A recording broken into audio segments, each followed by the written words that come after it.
You will not find it on a tank in a museum. You will not find it in any serious list of the firms that armed the 20th century. You will find it on the nose of a family hatchback in a supermarket car park, a small winged arrow with 3 feathers, stamped onto more than 900,000 cars in a single recent year. It looks like nothing. It was registered in December 1923 as the trademark of the largest arms manufacturer in the Austro-Hungarian Empire, 2 full years before it ever touched a car. The carmaker did not create that badge. The carmaker was bought by the empire that did, and a century later 2 companies are still fighting over who owns the name. So this is not a story about a car brand. It is a story about an arms empire that outlived its own guns by hiding inside a hatchback. In 1859, in the Bohemian city of Plzeň, then part of the Austrian Empire, a nobleman named Count Waldstein set up a branch of his foundry and machine shop. It was not a weapons plant. It employed a little over 100 people, and it made the machinery of ordinary industrial life: equipment for sugar mills, steam engines and boilers, gear for breweries and mines, iron structures for bridges and railways. It was the kind of works that existed in every industrializing corner of Europe. Useful, unglamorous, forgettable. In 1866, a young engineer named Emil Škoda came to work there as chief engineer. He had been born in Plzeň in 1839 and trained in engineering in Germany. And he was, by every account, relentless. He pulled all-nighters when a job demanded it, and in 1869 he bought the factory outright from the Waldstein family. He was 30 years old, and he had just bought a maker of brewery kettles. What happened next was ordinary ambition at first. He expanded the plant and poured money into steel. In the 1880s, he founded what was then a very modern steelworks, one capable of delivering castings that weighed tens of tons, at a moment when almost nobody in Central Europe could pour metal at that scale. It was a gamble. A lesser man might have stayed small and safe, servicing the breweries and sugar mills that already paid the bills, but Škoda bet that whoever could make the biggest, hardest things would never lack for customers. He built his own railway spur to the main Vienna line by 1886. In a single representative year, the factory turned out 149 boilers, 52 steam engines, and nearly 1,900 machines for refineries, breweries, and distilleries. It cast piping for the power plant at Niagara Falls and built components for the sluice gates of the Suez Canal. If you had described Emil Škoda in 1889, you would have called him a man who sold industrial hardware to the people who fed and moved an empire. And you would not have been wrong. Then he made a different kind of decision. In 1890, Emil Škoda added an arms factory to the complex, built to produce a newly invented machine gun for the Austrian army. In 1896, he expanded that side of the business again into one of the largest arms facilities in Europe. The man who supplied brewery boilers had chosen deliberately to build guns for a monarchy. He did not have to. His civilian business was healthy and growing, and there were firms across the continent that never touched a weapon and prospered for a century. But a state that needs cannon will pay for cannon on terms no brewery ever could, and Emil Škoda understood exactly what that meant. Everything that follows, the world wars, the tanks, the occupation, the badge on the car, follows from that one turn. He could have stayed the man who sold machines to breweries. He built artillery instead. In 1899, the ever-expanding business was reorganized into a joint stock company, which brought in the banks and the capital to grow faster than one man's fortune ever could. Emil Škoda himself did not see where it led. He died in 1900 at the age of 60, on a train, on his way home. But the machine he had built was now running without him. And it was accelerating. By 1901, the Plzeň works was concentrating hard on weapons. In that single year, it produced 210 machine guns, 430 cannon, howitzers and mortars, 520 gun carriages, and 80,000 rounds of ammunition. Those are not the numbers of a firm that dabbles in defense. Those are the numbers of a national arsenal. Its own design, the Model 1909 machine gun, became a signature product, and the works still had output to spare for export abroad. When the Austro-Hungarian Navy needed the triple-barreled main gun turrets for its new Tegethoff-class battleships, the largest and most complex castings a warship of the age demanded, it was Škoda that poured them. By the eve of the First World War, Škoda was the single largest arms producer in the entire Austro-Hungarian Empire, an empire in which the Czech lands of Bohemia alone held more than 70% of all heavy industry. Think about what that inversion means. A works founded to make sugar mill equipment now armed one of the great powers of Europe. In 1906, the Austro-Hungarian High Command placed a contract with Škoda that would define the company forever. It wanted a howitzer capable of penetrating the reinforced concrete fortresses then being built across Belgium and along the Italian frontier. These were the strongest fixed defenses on the continent, rings of steel and concrete engineered to be unbreakable. Škoda's engineers were asked to build the thing that broke them. They worked on it for years. In 1910, the weapon was fired in secret, in Hungary, away from foreign eyes, and it went into production in 1911 as the 30.5-centimeter Mauerser M11. Though the men who served it gave it a name that stuck. They called it Schlanke Emma, Slim Emma. It threw a shell weighing 384 kilograms, and that shell could punch through 2 meters of reinforced concrete before it detonated. A lighter round tore craters 8 meters deep and 8 meters wide and killed exposed infantry 400 meters from the point of impact. And it moved. The whole weapon broke down into 3 loads, each towed by a single tractor to positions a rail-bound gun could never reach.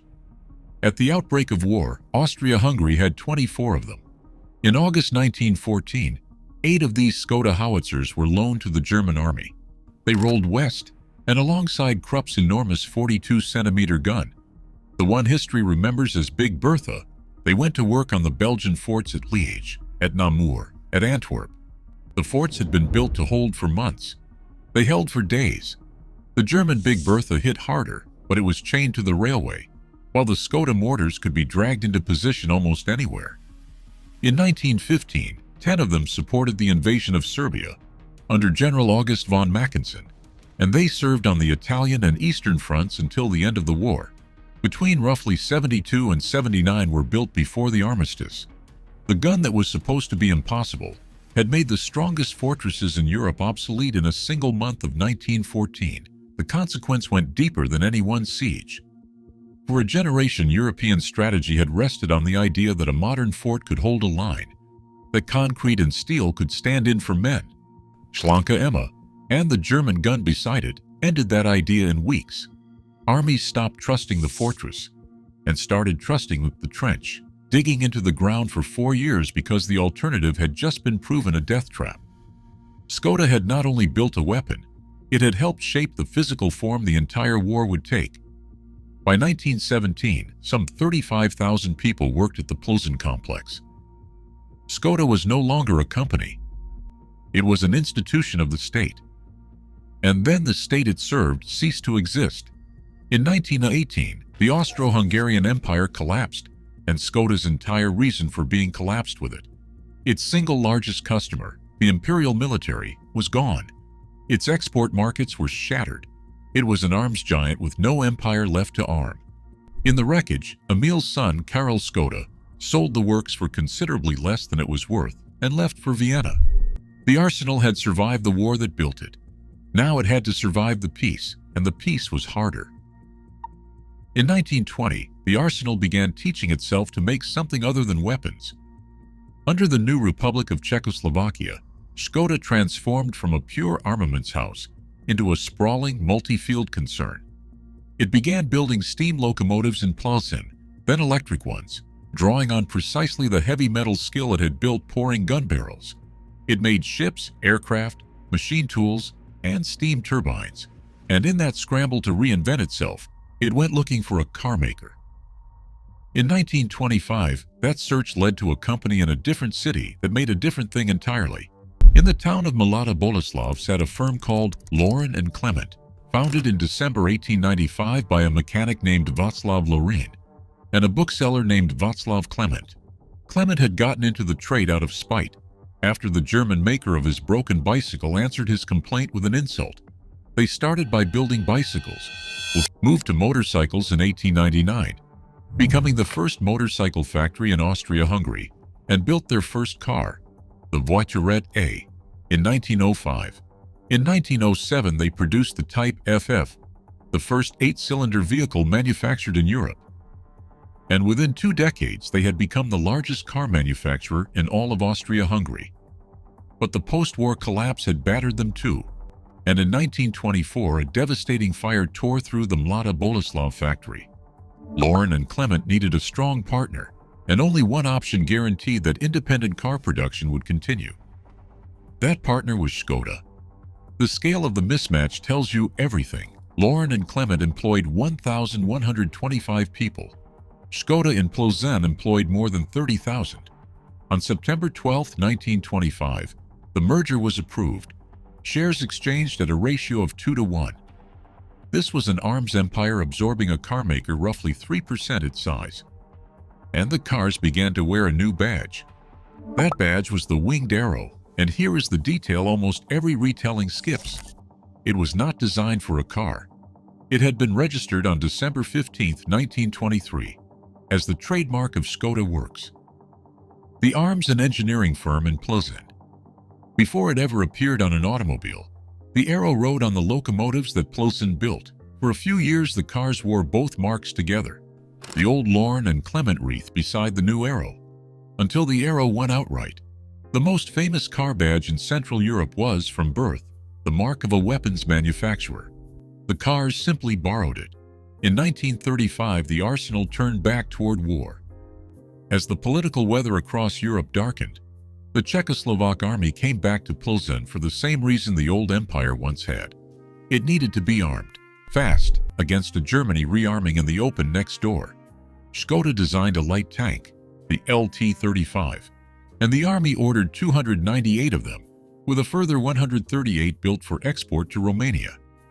The company that had spent the 1920s building locomotives was, by the late 1930s, once again one of the most important weapons makers on the continent, which is exactly what made it a prize.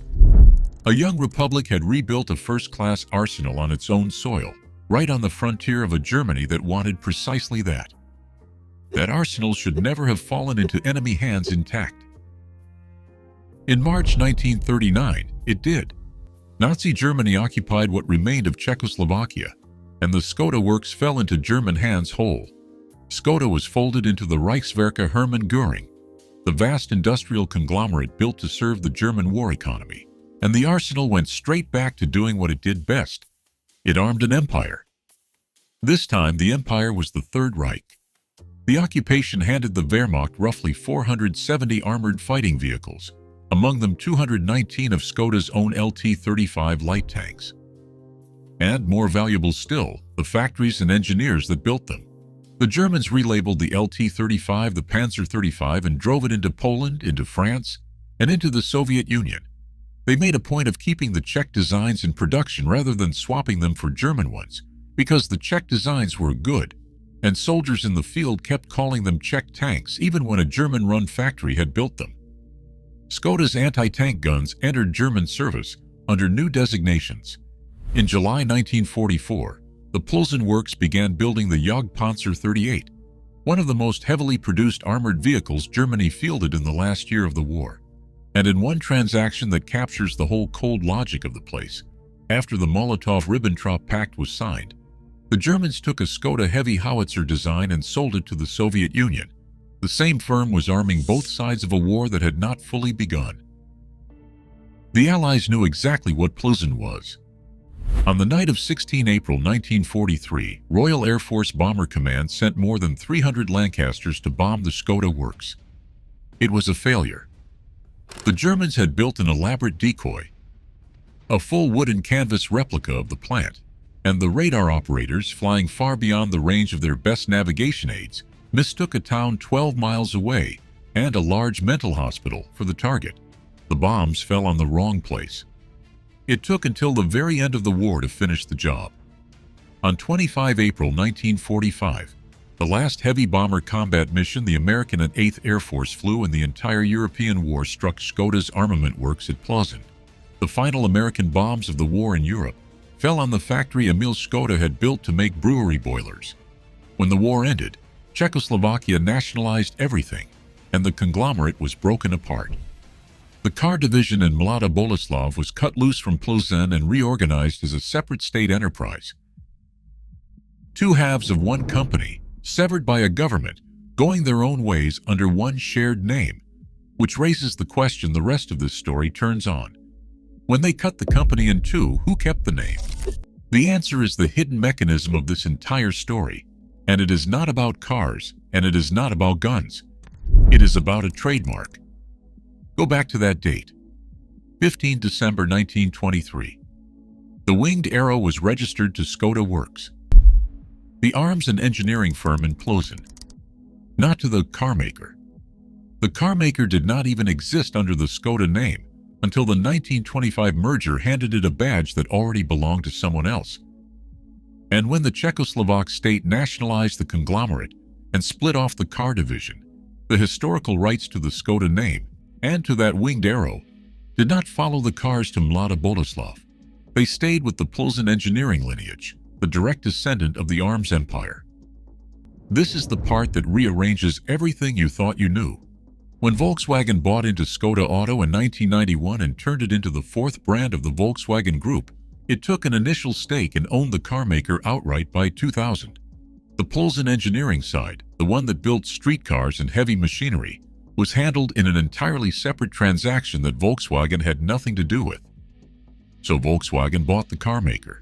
It did not at first buy the deep rights to the name on the car.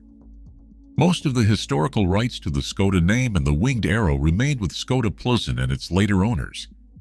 For decades, this produced a strange, quiet confusion. Two separate companies in two separate cities, both legitimately calling themselves Škoda, both entitled to the same winged arrow, one making family cars and the other making trams and reactor parts.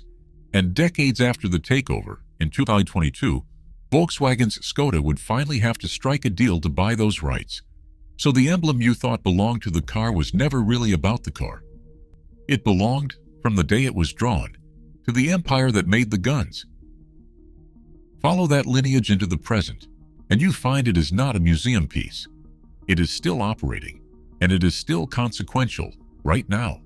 When the Plzeň conglomerate splintered, it broke into heirs, each carrying a piece of the old arms empire forward under the Škoda name.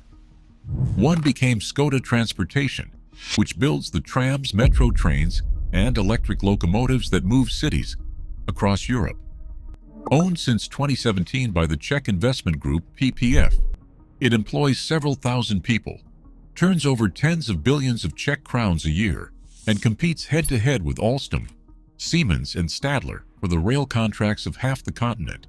Another, in heavy turbines, became Doosan Škoda Power, and another became Škoda JS, the nuclear engineering arm, a company that services and builds components for nuclear power plants. Škoda JS is where the past reaches straight into the present. For years, this Czech nuclear engineering firm, founded from the bones of Emil Škoda's arsenal, was owned by a Russian conglomerate called OMZ, controlled by Gazprombank. When Russia invaded Ukraine in 2022, that ownership became a live crisis. Škoda JS landed on the United States sanctions list, and it was, at that very moment, trying to deliver reactor control drives to the Rivne nuclear power plant inside Ukraine. To pull the company out from under those sanctions, the Czech energy utility CEZ bought it outright in 2022, severing the Russian ownership so that a firm supplying a nuclear plant in an active war zone would not be strangled by measures targeting the state that happened to own it. Škoda JS had been doing this kind of nuclear work continuously since 1956. And the deal also pulled in its stake in a nuclear research institute at Rez, near Prague. It came off the American sanctions list the following year, and the remaining reactor drives finally shipped to Ukraine. Read that again. A company descended directly from an Austro-Hungarian arms empire, now tangled in the nuclear and energy politics of a European war being fought at this moment. The guns changed. The capacity did not. This lineage was built to make whatever a powerful state needed in order to fight or to keep its lights on, and more than 160 years later, it is still making exactly that. Meanwhile, on the other branch, the carmaker has become one of the great success stories of European industry. Under Volkswagen, its deliveries have grown more than sixfold since 1991.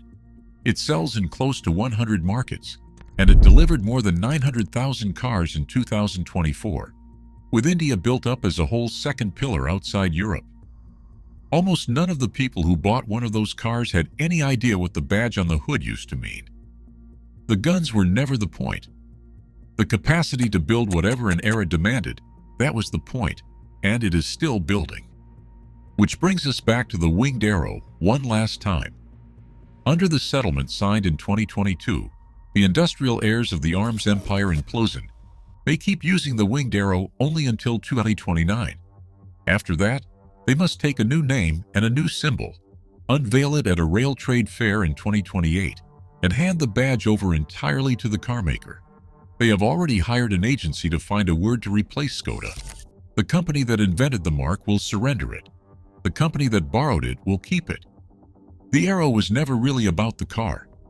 By 2029, it will belong to nothing else, and it will look as though it always did. If you made it all the way to the end, leave the year 2029 in the comments, so I know you stayed for the whole thing. And if you are not already subscribed, subscribe. See you in the next one.